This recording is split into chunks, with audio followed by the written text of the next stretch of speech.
मैं अनिल कुमार गुप्ता आदर्श coaching classes Maharajganj के इस प्लेटफॉर्म पे आप सभी लोगों का स्वागत करता हूं। रीजनिंग के एक महत्वपूर्ण टॉपिक के बारे में चर्चा हो रही थी, जिसमें से दो टॉपिक के बारे में हमने बताया था।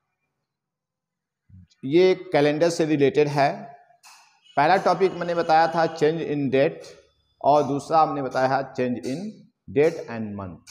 अगर दिन में परिवर्तन होता है तो उसको हम कैसे हल करते हैं, और दिन और महीने में परिवर्तन होता है तो उसको कैसे हल करते हैं। जिन बच्चों ने ये दो क्लास नहीं लिया है वो मेरे पिछले दो वीडियो को देख लेंगे, type first and type second, और तभी ये टॉपिक उनको समझ में आएगा। Type number third, type number third क्या है? चेंज इन ईयर। इसका अर्थ यह है दिन आपके सेम होंगे, मंथ आपके सेम होंगे, ईयर केवल आपका चेंज होगा। तो इस प्रकार के क्वेश्चन अगर आते हैं तो आप इसको कैसे सॉल्व करेंगे, और मिनटों में सॉल्व करना है। देखिएगा क्वेश्चन आपका कैसे बनेगा। ये टाइप नंबर आपका है third, change in year. Question आपका कैसे होगा?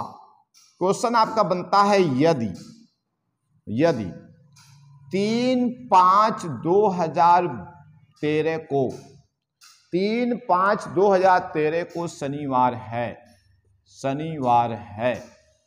3/5/2013 को शनिवार है, तो 3/5/2018 को कौन सा दिन होगा?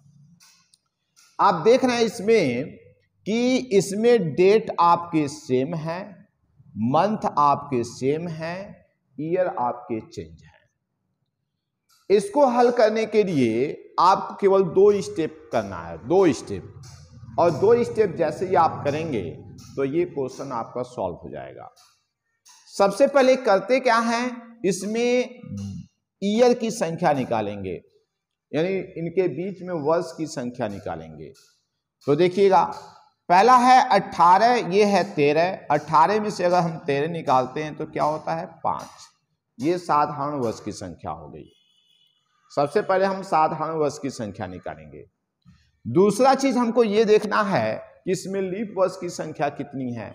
तो 13 के बाद जो लीप वर्ष होगा वो होगा 16।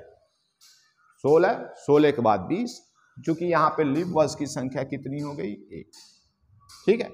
अब देखिएगा ये आपका जो है 5 और 1 कितना होता है? 6। तो यहाँ पे आप 6 लिखेंगे।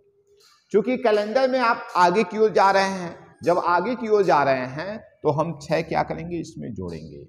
तो शनिवार में हम 6 जोड़ेंगे तो हमारा आंसर क्या होगा?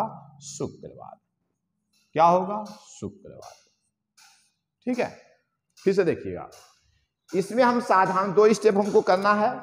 साधारण वर्ष की संख्या निकालना है और लीप वर्ष की संख्या निकालना है। साधारण वर्ष की संख्या कैसे निकालेंगे? 18 में से 13 निकालेंगे 5, और 13 और 18 के बीच में आपके लीप वर्ष कौन से होंगे? केवल एक ही होंगे, और वह है 2016। तो इसमें आपका जो है एक इसमें क्या करेंगे? ऐड कर देंगे।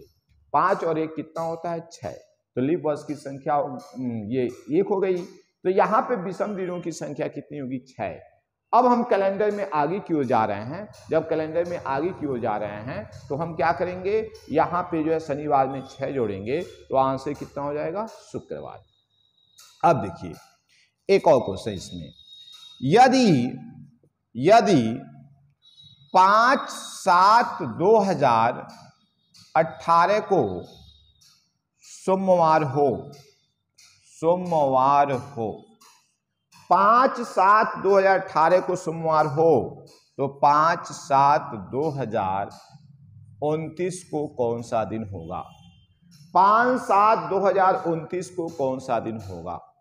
तो इसको कैसे सॉल्व करेंगे? ठीक। अब देखिए सबसे पहले हम क्या करेंगे? साधारण वर्ष की संख्या निकालेंगे। साधारण वर्ष की संख्या निकालने के लिए क्या करेंगे? 29 में से 18 माइनस करेंगे तो क्या हो जाएगा? 9 में से 8 निकालेंगे 1, 2 में से 1 निकालेंगे 1। तो ये हो गया साधारण वर्ष की संख्या। अब देख रहे हैं इसमें लीप वर्ष कितने होंगे। तो लीप वर्ष आपके कितने होंगे? तो यहाँ पे अगर 4 से भाग देते हैं, 4 दूनी 8, 2 ही लीप वर्ष होंगे। लेकिन देखिएगा 18 के बाद जो लीप वर्ष होगा वो क्या होगा? 20, 20 के बाद 24, 24 के बाद 28, तो यहाँ पे कितने हैं? 3 हो रहे हैं ना। उस तरह से क्या आ रहे थे? 2 आ रहे थे। तो यहाँ पे लीप वर्ष की संख्या कितनी हो जाएगी? 3। एक और सिंपल तरीका देखिए, यहाँ पे 18 आपका है, तो 18 के बाद जो है अगला लीप वर्ष कौन सा होगा? 20। और 29 के बाद अगला लीप वर्ष कितना हो जाएगा? 32। 32 में से आप 20 निकालेंगे, कितना हो जाएगा? यहाँ पे 12। 12 में हम चूंकि हर 4 साल के बाद लीप वर्ष आता है तो 4 से भाग देंगे, 4×3=12।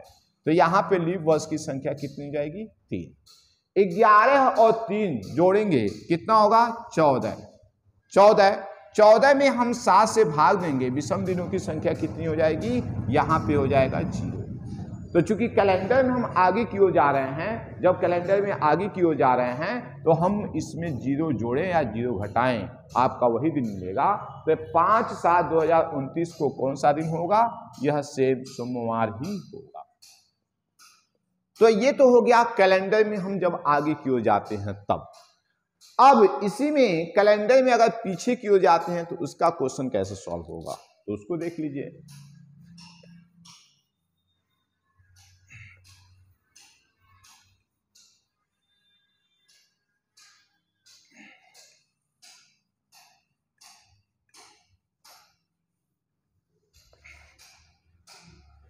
देखिएगा,